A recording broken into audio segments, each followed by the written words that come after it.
Hello everyone, welcome to Met Mastery Hub. So ഇന്നത്തെ നമ്മുടെ സെഷനിൽ നമ്മൾ കാണാൻ പോകുന്നത് റിസർച്ചിൽ കൺസ്ട്രക്റ്റ് എന്ന് പറഞ്ഞാൽ എന്തായിരിക്കും എന്നാണ് നമ്മളിന്ന് കാണാൻ പോകുന്നത്. നമുക്കിന്ന് വീഡിയോയിലേക്ക് പോകാം. സോ കൺസ്ട്രക്റ്റ് എന്ന് പറയുന്നത് ഒരു തിയററ്റിക്കൽ കൺസെപ്റ്റ് അല്ലെങ്കിൽ ഒരു ഐഡിയ ആണ് that is used in research to represent a phenomenon that cannot be directly observed or measured. നമുക്ക് ഡയറക്റ്റ്ലി ഒബ്സർവ് ചെയ്യാനോ നമുക്ക് ഡയറക്റ്റ്ലി ഒരു മെഷർ ചെയ്യാനോ പറ്റാത്തൊരു കൺസെപ്റ്റിനെ നമ്മൾ റെപ്രസെൻറ്റ് ചെയ്യുമ്പോഴാണ് അതിനെയാണ് നമ്മൾ കൺസ്ട്രക്റ്റ് എന്ന് വിളിക്കുന്നത്. അതൊരു തിയററ്റിക്കൽ കൺസെപ്റ്റാണ്, but it is based on empirical observations. ഒരു സിമ്പിൾ എക്സാമ്പിൾ പറഞ്ഞാൽ ഇൻ്റലിജൻസ്. സോ ഇൻ്റലിജൻസ് എന്ന് പറയുന്നത് നമ്മുടെ ജനറലൈസ്ഡ് ആയിട്ടുള്ളൊരു കൺസെപ്റ്റാണ്, അതായത് നമ്മളൊരു ഐഡിയയാണ് ഇൻ്റലിജൻസ് എന്ന് പറയുന്നത്. പക്ഷേ നമ്മളതിനൊരു കൺസ്ട്രക്റ്റാക്കി മാറ്റുമ്പോൾ, അതായത് നമുക്കതിനെ റെപ്രസെൻറ്റ് ചെയ്യണം. നമുക്ക് ഇൻ്റലിജൻസ് എന്നുള്ളതിനെ നമുക്ക് ചുമ്മാ ഇൻ്റലിജൻസ് എന്ന് മാത്രം നമുക്ക് റെപ്രസെൻറ്റ് ചെയ്യാൻ പറ്റില്ല. അതിന് കുറച്ച് സ്റ്റാൻഡേർഡൈസ്ഡ് ആയിട്ടുള്ള എന്തെങ്കിലും ഒരു യൂണിറ്റോ അല്ലെങ്കിൽ എന്തെങ്കിലും ഒരു സ്കെയിലോ ഉണ്ടാവണം. സോ നമ്മളൊരു ഇൻ്റലിജൻസ് ടെസ്റ്റ് വെച്ച് നമ്മൾ ഒരാളെ അസസ് ചെയ്തതിന് ശേഷം ആ ഇൻ്റലിജൻസ് ടെസ്റ്റിനെ നമ്മൾ റിസർച്ചിൽ യൂസ് ചെയ്യുകയാണെങ്കിൽ നമുക്ക് ഇൻ്റലിജൻസിന് എന്തെന്ന് പറയാം? കൺസ്ട്രക്റ്റ് എന്ന് പറയാം. സോ നമുക്ക് കൺസെപ്റ്റ് എന്താണെന്ന് കുറച്ച് ഡീറ്റെയിൽ ആയിട്ട് നോക്കാം.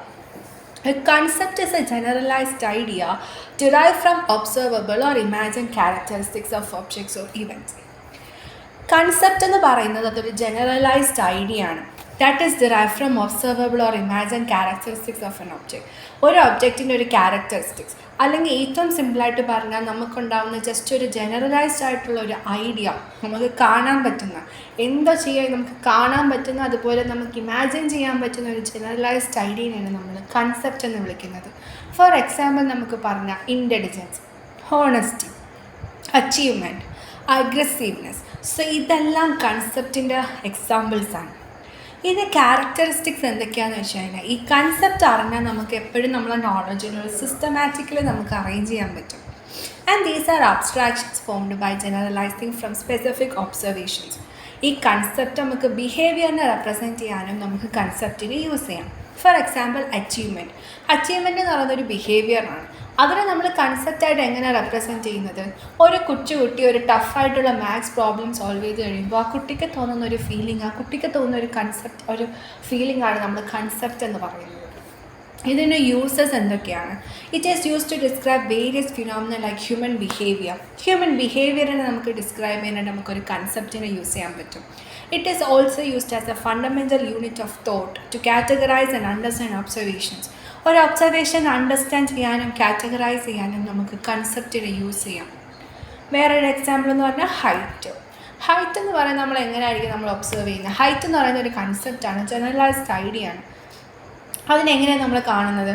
ഒരു ഉയരം കൂടിയ ഒരു ബിൽഡിംഗ്, ഒരു ഉയരം കുറഞ്ഞൊരു ബിൽഡിംഗ്. സോ ഇത് രണ്ടിനെയും കമ്പയർ ചെയ്യുമ്പോഴായിരിക്കും നമുക്ക് ഹൈറ്റ് നമ്മൾ കൺസെപ്റ്റായിട്ട് നമ്മൾ കാറ്റഗറൈസ് ചെയ്യുന്നത്.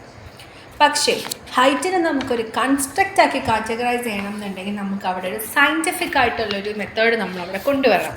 ഇപ്പോൾ സെയിം എക്സാമ്പിൾ തന്നെ എടുക്കാം. ഹൈറ്റ് എന്ന് പറയുന്നത് നമ്മൾ ഫസ്റ്റ് ഒരു ഉയരം കൂടിയ ബിൽഡിങ്ങും ഉയരം കുറഞ്ഞ ബിൽഡിങ്ങുമായിരുന്നു എടുത്തിരുന്നത്. ഇപ്പം നമ്മൾ ആ ഹൈറ്റിനെ നമ്മൾ ഒരു റൂളർ വെച്ചിട്ട് അല്ലെങ്കിൽ ഒരു സ്കെയിൽ വെച്ചിട്ട് ഞാൻ മെഷർ ചെയ്യാൻ പോവുകയാണെന്നുണ്ടെങ്കിൽ അതെനിക്ക് അവിടെ ഒരു കൺസ്ട്രക്റ്റാക്കി എടുക്കാം.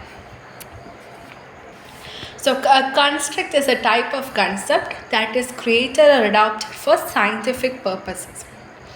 ഇതിൻ്റെ ക്യാരക്ടറിസ്റ്റിക്സ് എന്തൊക്കെയാണെന്ന് വെച്ച് കഴിഞ്ഞാൽ, it is use to connect with other constructs within a theoretical framework. നമുക്ക് വേറെയുള്ള കൺസ്ട്രക്റ്റുമായിട്ട് ഇത് നമുക്ക് ഒരു തിയററ്റിക്കൽ ഫ്രെയിംവർക്കിൽ നമുക്ക് കണക്ട് ചെയ്യാൻ പറ്റും.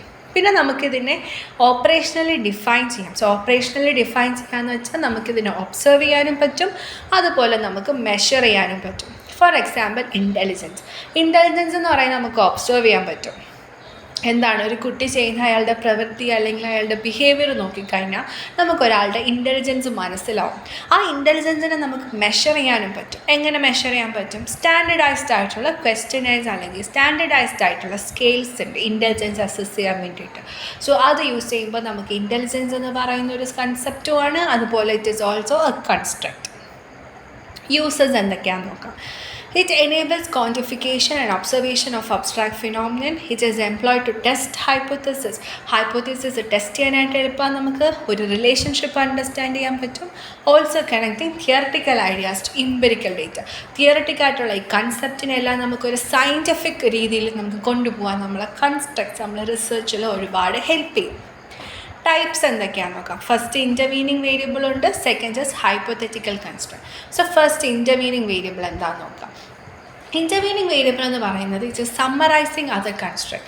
ഒരു കൺസ്ട്രക്റ്റിൻ്റെ അടിയിൽ ചിലപ്പോൾ 2 or 3 കൺസ്ട്രക്റ്റ് വരാം. സോ ഇതിനെ എല്ലാത്തിനെയും ഒരുമിച്ച് കൊണ്ടുവരുന്ന ഒരു ടൈപ്പ് ഓഫ് കൺസ്ട്രക്റ്റാണ് ഇൻ്റർവീനിങ് വേരിയബിൾ. ഒരു എക്സാമ്പിൾ പറഞ്ഞാൽ ഹോസ്റ്റിലിറ്റി. ഹോസ്റ്റിലിറ്റി എന്ന് പറയുന്ന ഒരു പെർട്ടിക്കുലർ ബിഹേവിയറാണ്. സോ അതിന് 2 കൺസ്ട്രക്റ്റ് ഉണ്ട്. ഹോസ്റ്റൈൽ ബിഹേവിയറും ഉണ്ട്, അഗ്രസീവ്നെസ്സും ഉണ്ട്. സോ ഇത് രണ്ടും വന്നാൽ മാത്രമേ ഹോസ്റ്റിലിറ്റിക്ക് അവരൊരു മീനിങ് ഉണ്ടാവുള്ളൂ. സപ്പോസ് ഇപ്പോൾ അഗ്രസീവ്നെസ് മാത്രം വന്നാൽ അതൊരിക്കലും ഹോസ്റ്റിലിറ്റി ആവില്ല. അപ്പോൾ അതൊരു കൺസ്ട്രക്റ്റ് ആക്കി നമുക്ക് പറയാൻ പറ്റില്ല. സോ ഒരു കൺസ്ട്രക്റ്റ് ആവണമെന്നുണ്ടെങ്കിൽ അതിന് ഹോസ്റ്റൈൽ ബിഹേവിയറും വേണം, അതുപോലെ അഗ്രസീവ്നെസ്സും വേണം. അതുപോലെ ഈ ഒരു കോണ്ടെക്സ്റ്റ് അല്ലാതെ പുറത്ത് ഒറ്റയ്ക്ക് യൂസ് ചെയ്ത് കഴിഞ്ഞാൽ ഹോസ്റ്റിലിറ്റിക്ക് വാല്യൂ ഉണ്ടാവില്ല.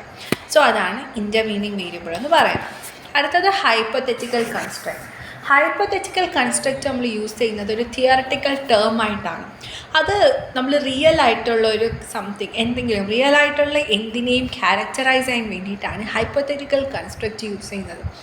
It is used with physical or measurable properties. Physical അല്ലെങ്കിൽ മെഷറബിൾ ആയിട്ടുള്ള പ്രോപ്പർട്ടീസ് ഉണ്ടായിരിക്കണം. For example habit strength. Habit strength എന്ന് പറയുന്ന റീഇൻഫോഴ്സ്ഡ് ട്രയൽസ് കാരണം ഉണ്ടാവുന്നതാണ്. അത് തിയറട്ടിക്കലാണ്, പക്ഷേ അത് മെഷറബിളുമാണ്. സോ ഇതാണ് നമ്മുടെ കൺസ്ട്രക്റ്റും കൺസെപ്റ്റും. എല്ലാവർക്കും മനസ്സിലായി എന്ന് വിശ്വസിക്കുന്നു. എന്തെങ്കിലും ഡൗട്ട്സ്, എന്തെങ്കിലും ക്ലാരിഫിക്കേഷൻസ് ഫർദറായിട്ട് വേണമെന്നുള്ളവർ താഴെ തീർച്ചയായിട്ടും കമൻറ്റ് ചെയ്യുക. അല്ലാതെ കമൻറ്റ് ചെയ്യേണ്ട എന്നുള്ളവരാണെന്നുണ്ടെങ്കിൽ എനിക്ക് മെയിൽ അയയ്ക്കുക. മെയിൽ അയക്കുമ്പോൾ ഞാൻ അതിന് റിപ്ലൈ തരുന്നതായിരിക്കും. സോ ഇതാണ് ഇന്നത്തെ സെഷൻ എന്ന് പറയുന്നത്.